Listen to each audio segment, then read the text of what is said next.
So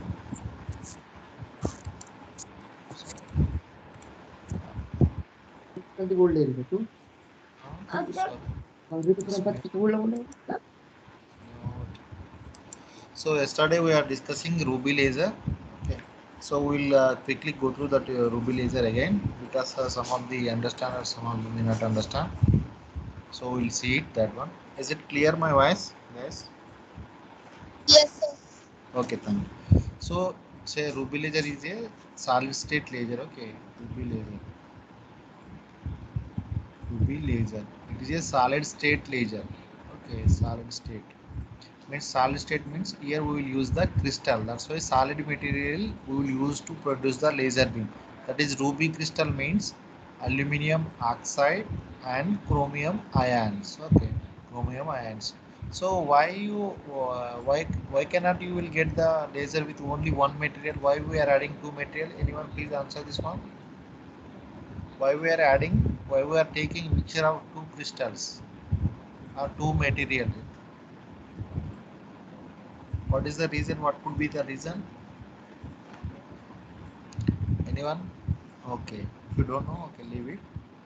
Okay, this is the three level system, and three level system only three energy active three using three energy levels we can produce the laser beam. Okay. Here if you see construction here, okay, here we will use the cylindrical rod. Okay, cylindrical rod. This is length about 2 to 20 centimeter, and this dia is about 0.2 to 2 centimeter. Okay. This much length depends on our requirement. You can change the diameter and length of the ruby crystal. Okay. In this ruby crystal, what we will do, we will for pumping we are using some optical pumping here. Okay. For that we are wrapping this ruby crystal with a helical path, xenon or krypton flash lamp. Okay, we are wrapping a flash lamp throughout the rod. Okay, and this is useful for pumping the for a pumping purpose. We are wrapping this xenon lamp or krypton lamp. This ruby laser will work on optical pumping. Okay, to produce laser beam we'll use optical pumping scheme here. Okay, so on the end of this rod we'll use the 100% mirror, and on the front side we'll use the partially reflected mirror. This is what we are calling fabric cavity or optical cavity or optical resonator, whatever you can say it. Okay, it's not a problem. Okay, this is partially reflecting. This is 100% reflector. Okay, this is partially reflectance. So partially reflectance means some of the light will pass to this mirror and some of the will reflect back. Okay, so you have seen Michelson interference, right? Michelson interferometer. Here also partially reflected mirror. Some light will transmit, some light will reflect like this. Same kind of mirror we will use at the front side. Okay, so when you give some power to this flash lamp, this system will heat up. To maintain the system cool, okay, are you cooling this system? We'll use some water cooling system. Okay, this is water cooling. You can circulate water from one end. So throughout the system there is a water cooling. Okay, this is water cooling system. Here water cooling are you can use water for cooling water or liquid nitrogen. Liquid nitrogen also it's like it will go to up to the minus 200 to 70 degrees centigrade. We can decrease temperature using liquid nitrogen, but using water only we can go up to room temperature just like that. But liquid nitrogen we can drop the temperature very low temperature. Okay. That is the use of this liquid nitrogen. Okay, this is the construction of the laser ruby laser. Okay, right? So here mainly what we will do, we will switch on the power, we'll ignite the light, or we'll switch on the flash lamp. Okay, the flashes will hit the ruby crystal. Okay, whatever atoms or ions in the crystal will get the energy, and they will go to the higher energy levels, and we'll get the population inversion. Once we get the population inversion, photons will emit stimulated emission photons. These photons will amplify using the resonator or optical cavity, and we will send a high intensity laser beam.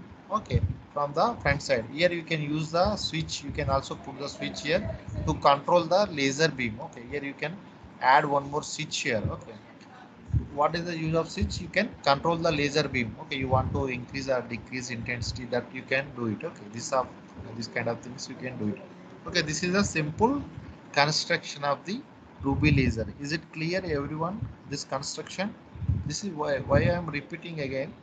This is very important question. Okay, that's why I am repeating again. If you understand 3-level system, next you have 4-level system, that is helium neon laser. That is little bit complicated compared to this one 3-level system, because more levels are involved. That's why if you understand this one clearly, that is very easy. Okay, up to now, is it clear to you guys? Is this clear construction? No Yes, response. sir. Okay, so next we'll go to the uh, this one, energy levels. This is very important. Two diagrams you have to draw, then you will get the full marks. Okay, two diagrams, or without two diagrams you never get full marks. Okay, so here 3-level system means here one level, this is ground state, this is E1, let's take E1, and here excited state, this is E2. Okay, and one more state here, metastable state, let's take E3. These energy levels you can take E0, E1, E2, whatever you can take, that is your convenient way. So that is these are the chromium ion energy levels. These are chromium ion energy levels, you can say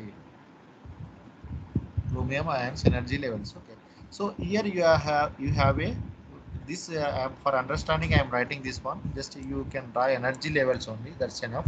But this downside I am drawing only for your understanding purpose only. Here you have a ruby rod, and we have flash lamp here, right?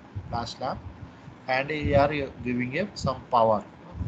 When you give some power here, so generally this is ground state, so atoms are always sit in the ground state, because this is highly stable state. Okay, so when you give some power to the flash lamp, so this flash will ignite, or flashes will hit the this this atom, this material, this ruby rod. So whatever atoms and ions in the ruby rod will gain the energy from the flashlight. Okay, some radiation will come the flash lamp, and that will absorb.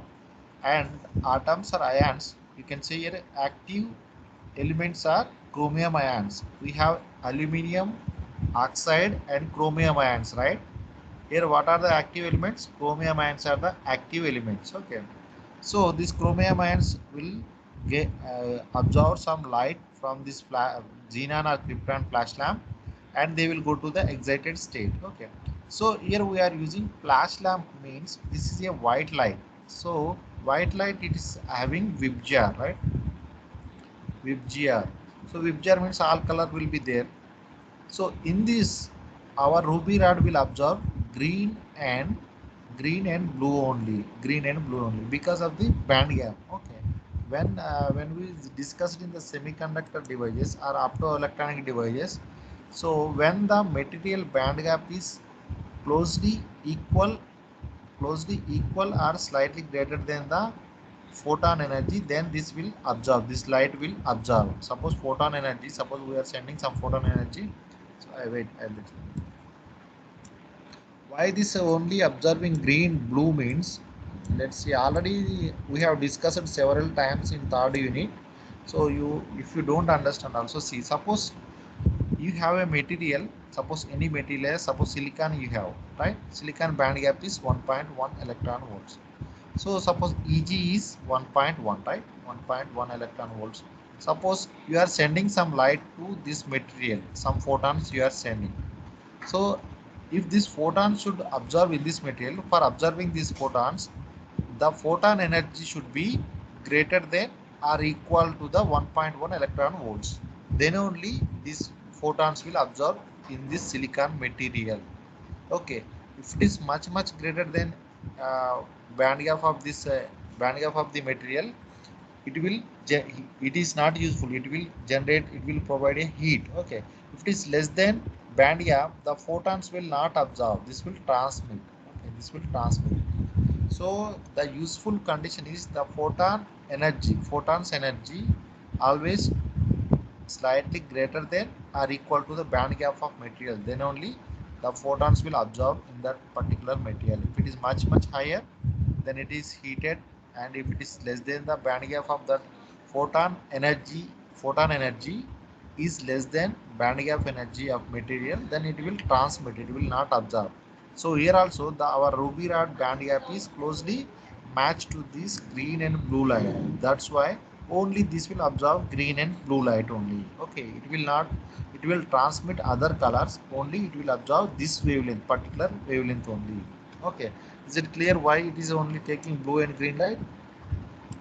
So the wavelength is closely matched with the material wavelength. Okay, our band gap, this band gap is closely comparable with the energy of these photons. Okay, then once you observe this one, green light wavelength is about 550 nanometer, and blue light is about 400 or 420 nanometers, about like. Okay, so when they observe this one, so photons, if they observe green light, that is 550 nanometer. Okay, it will go to the some energy level. Here also there is a two energy levels. Okay, E2 and E2 dash or E2. So how I am drawing E2 and E2 dash? Suppose this green light is absorbing, so what is the wavelength, how much it will go? E is equal to hc by lambda. Hc is 1240, and this is 550 nanometer. If you take this, will comes out into electron volts. This is what is the answer, this one? 124 by 55. What is the answer? Uh, Maybe about 2 electron volts, right? About 2 electron volts, isn't it? What is this answer?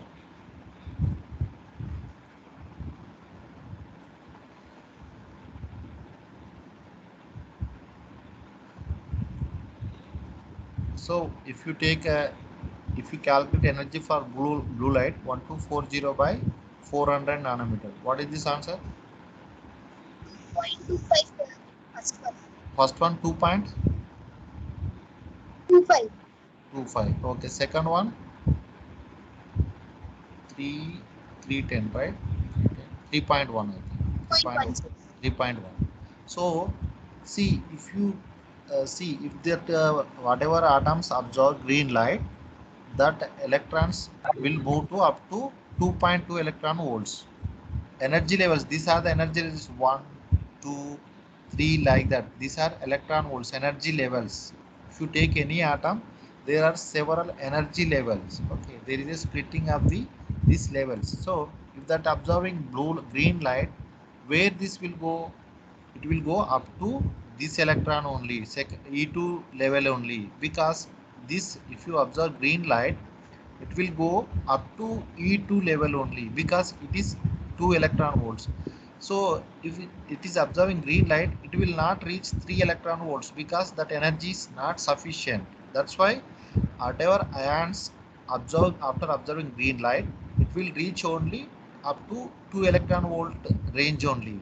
Okay, if that ions absorb 400 nanometer, these ions can jump into up to 3 electron volts. Okay, 3 electron volts. That is why there is a difference between these occupancy levels. Okay, difference between blue and green light. Okay, this is 400 nanometer, and this is 550 nanometer, around 550 or 500 nanometer. So that's why when they absorb different color, that suppose chromium ions absorb green light, they will get energy of 2 electron volts only. That's why they will jump up to 2 electron volts only. If they absorb blue light, they will get energy of 3 electron volts. Then they can go up to this 3 electron volts energy level. Okay, so that's why there is a, and also this band gap also closely comparable to this blue and green light. That's why only these two only observing. Okay, after this reaching here, some of the atoms came here and some of the ions came here. Okay, ions. Okay, so after that the lifetime of this E2 or E2 dash level is about 10 power 8 to 10 power minus 9 second. This is very less lifetime, or very short lifetime. Because of this short lifetime, the ions again immediately make the transition to the E3 level. Okay, this is metastable state. Metastable state, and the lifetime is 3 milliseconds, order of 3 millisecond, or 10 power minus 3 second, order of this one.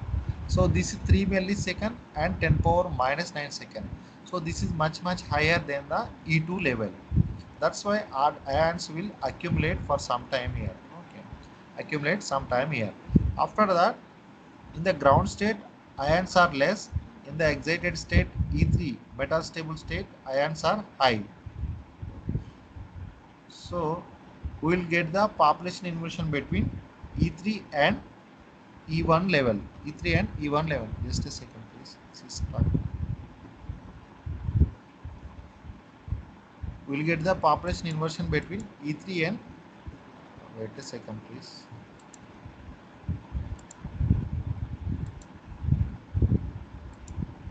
Sir, 1 second, please. Just stay 1 second.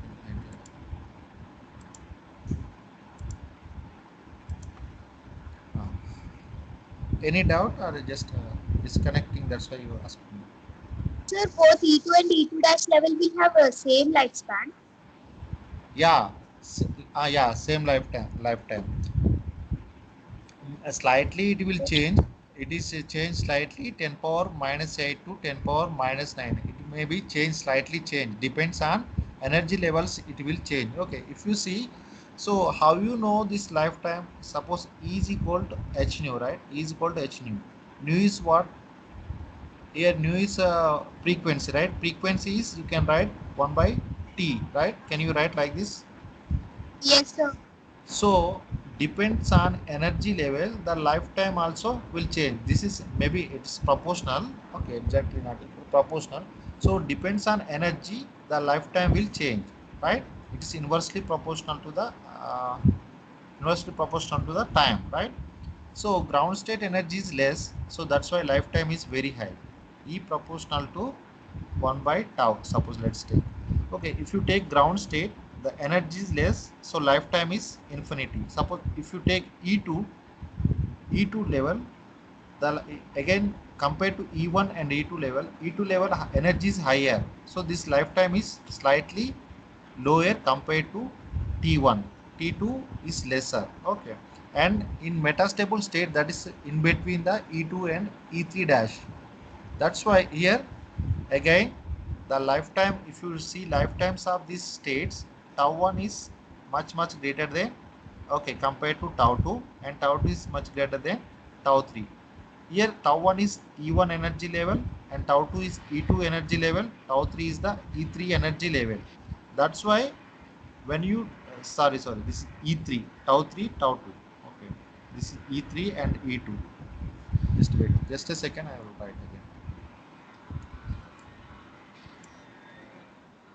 Clear. Okay.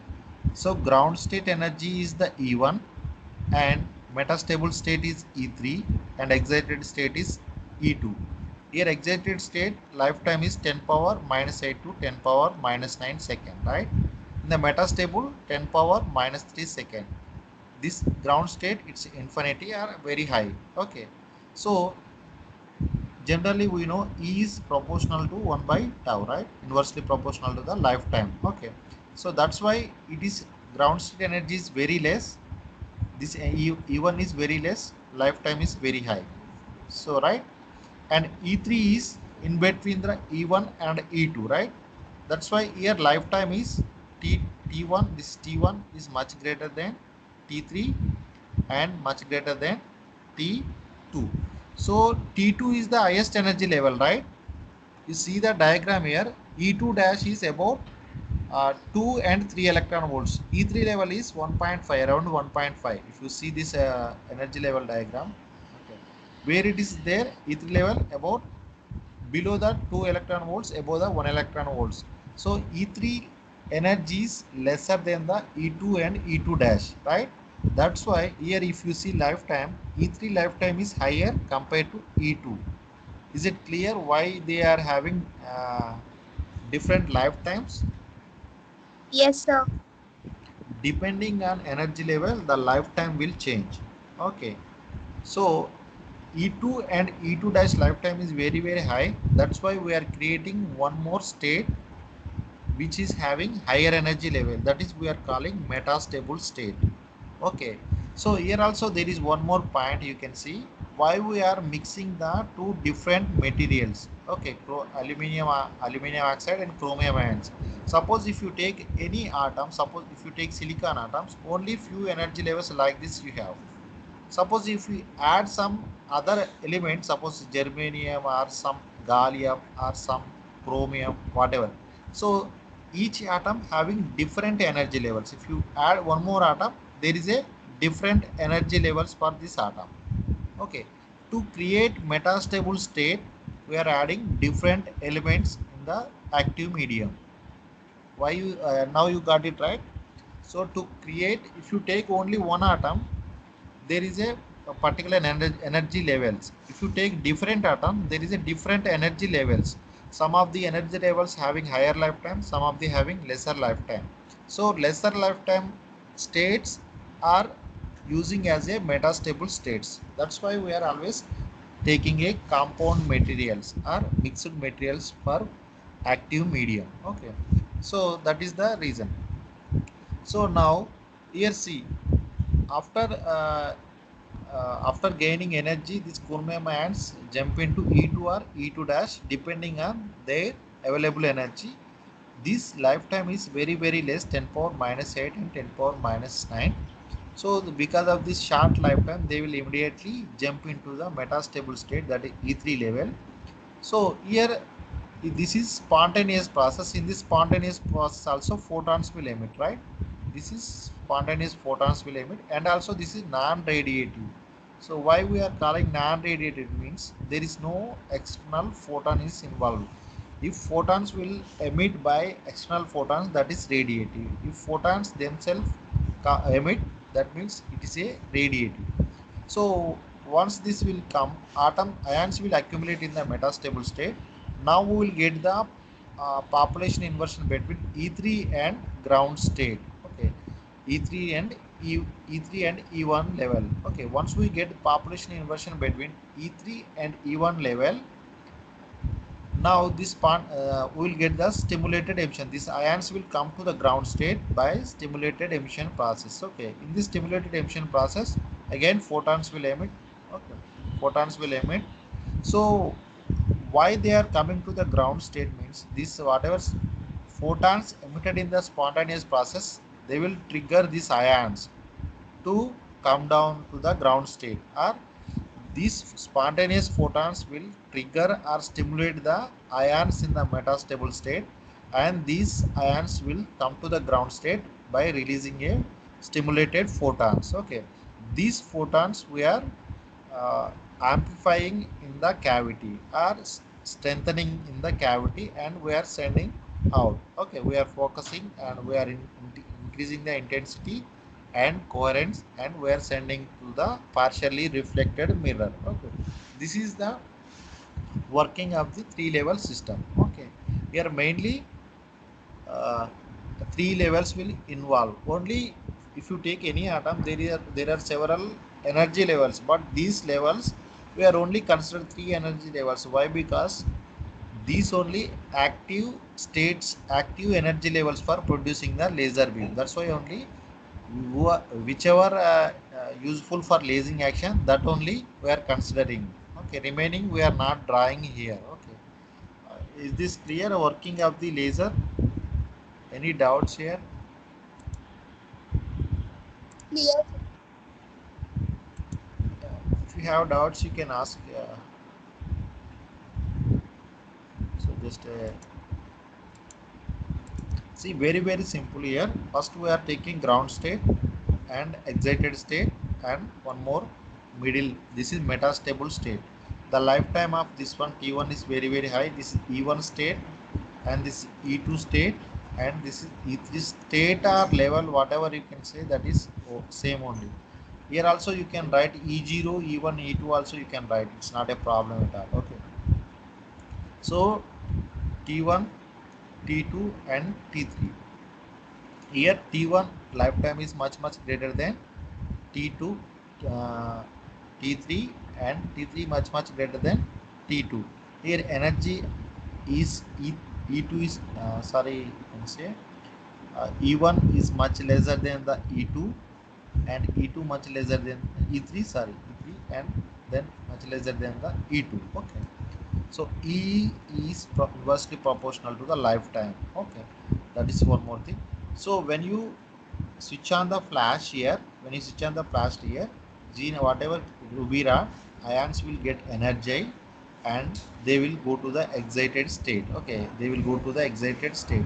So this ruby rod absorbing only green and blue light, right? That's why there is a difference in the excited state. If they absorb blue light, that is 400 nanometer, it will go to E2 dash, and if they absorb green light, it will go to the E2 level. Okay, E2 is about 2 electron volts, this is 3 electron volts. In the middle you can, this is energy scale on the y-axis. If you draw energy scale, 1 2 3 electron volts of chromium ions. Okay, so once they go here, the lifetime of E2 or E2 dash, it is very less, 10 power minus 8 to 10 power minus 9 second.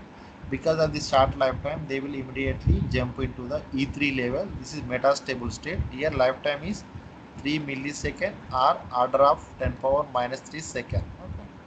So here in this, once they jump into here from E2 dash to, we will not achieve population inversion between E2 and E1 dash because lifetime is very less. They can jump immediately E3 level, and here spontaneous emission process takes place. Okay, spontaneous emission means here also photons will emit, but these are non-radiative photons. Okay, non-radiative.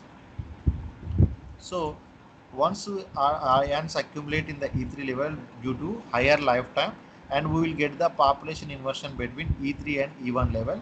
This whatever photons emitted in the spontaneous emission, okay, trigger the this stimulated emission process or stimulate these ions to come down. Okay, once they will interact these spontaneous photons, the ions will come to the ground state and emit the stimulated photons. These photons are radiative photons. Okay, why? Because these photons are emitting by forcefully some external energy. Okay, so here like that we will get the photons, and these photons we will use the cavity here 100% mirror and partially reflected mirror. They will go to and fro, and we will amplify the light and we will send to the partially reflected mirror.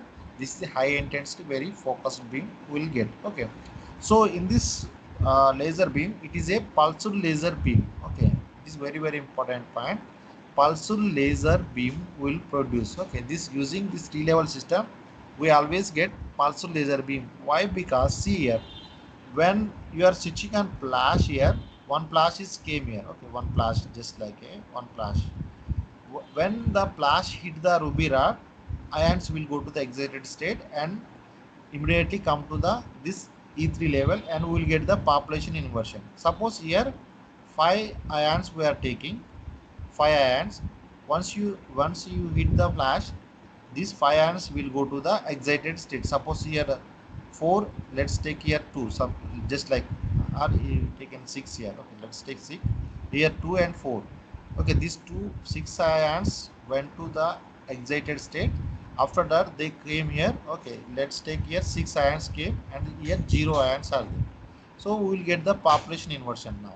So flash means it's not a continuous light. Okay, if you, it's just like flashes. After certain flash, one more flash will come. After some time again one more flash will come. So when flash is not off, we will not get the population inversion. There is no ions come to the excited state. Only when flash is on only we are getting population inversion. When there is no flash, in that time we are not getting population inversion. That means when flash hit the material, that time only we are able to produce the laser beam. When there is no flash, no ions are coming to the excited state. That is no population inversion, no laser beam, no stimulated emission. So that's why here only we are getting pulsed laser beam. Pulsed means on and off like this. Okay, this kind of pulsed beam we are getting using this ruby crystal. Okay, and also here to produce a laser, this kind of pulsed beam, here you need to apply higher higher power, that is 10 to 20 kilojoule. Okay, main drawbacks are here. If you see here, it is a not continuous laser. So just now I explained, when flash hit the material, we are getting the population, we are achieving the population inversion.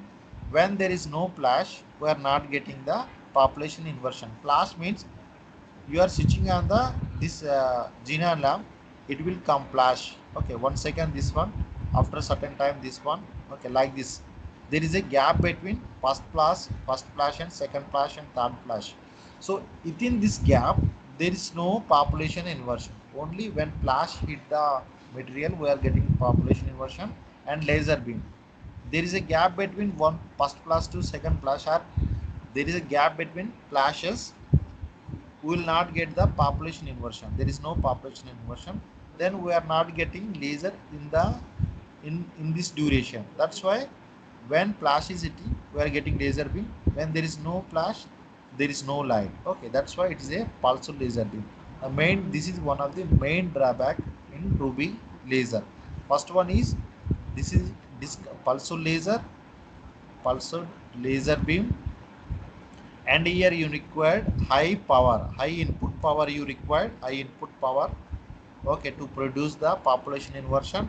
And also suppose you are using Ruby crystal, right?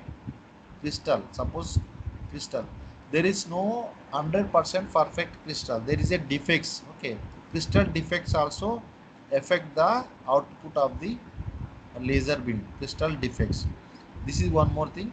And these are the few very main drawbacks of the laser beam. Okay, these are and also efficiency also very less, because it is producing a pulsar. That's why it is efficiency also very less compared to other laser. Efficiency less. These four are the main drawbacks. To overcome these four drawbacks, we are studying the 4-level system. We are adding one more level. Now just now we have studied 3-level system. To overcome this pulsar laser beam in high input power, we are adding one more layer, one more state, or one more level. That is, we are going to study 4-level system, that is helium neon laser. Okay, so these are the few drawbacks, and we'll see what are the advantages also. Applications also we'll see just one. Okay, here see, you can see here, this will produce short and see one more important point I forgot before this one. So which light will emit here? Please tell me which light will emit here. So here photons are emitting. The energy level is about near about 2 electrons. Let's take 2 electron volts. What is the energy of these photons? Please calculate and tell me now. What is the energy of emitted photon? Tell me. Using a Ruby laser, what color will emit? What type of photons will emit? What is the energy of emitted photons? Please tell me answer. Just you see the energy level diagram, calculate, you calculate approximate. So what is the energy of this E3 level? About 2 electron volts, right? Less than 2 electron volts. If you die accurately, you can know, but this is less than 2 electron volts. So we are getting laser beam between E3 and E1 level, E3 and E1 level, right? So estimate the wavelength between these two energy levels. Estimate the energy between these two energy levels. How you will estimate? How you will estimate energy or wavelength? Please tell me.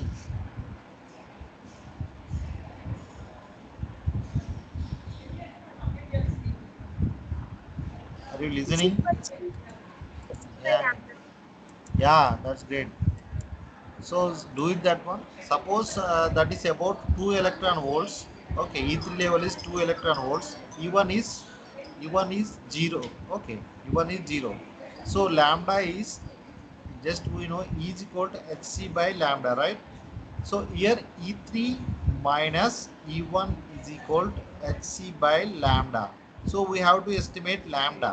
Okay, lambda is equal to hc means 1240 and E3 means 2 minus 0. 2 minus 0 and that is 2 electron volts. Let's take 2 electron volts about 620 nanometer. About 620 nanometer. But if you this is not exactly answer. Suppose if you take this energy levels, accurate levels, we'll get okay. This using this level, we'll get the 693 nanometer. 693 nanometer. Okay. These energy levels I have drawn approximately. This is not exactly approximately I have drawn. So using this level, we will get the 693 nanometer light. That means it is a extreme red color. Extreme red color we will get using this ruby laser. Okay. Emitted photons having 693 and that is extreme red. Okay. Just if you draw this accurate energy levels, you can know you will get the accurate this level. But we have drawn the approximate diagram, schematic diagram. That's why we got about 620 nanometer. Okay. Is this clear to you guys today class?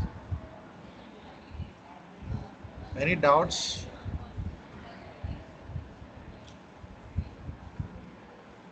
No doubts. I don't know how many are listening. Okay, anyway, tomorrow onwards lab classes. Please bring observation and lab record book and dress code. So we'll do it exam labs. Okay. Okay then. Already you know timings, right? Hello. Yes, sir. సరే okay మంచి సరే bye tomorrow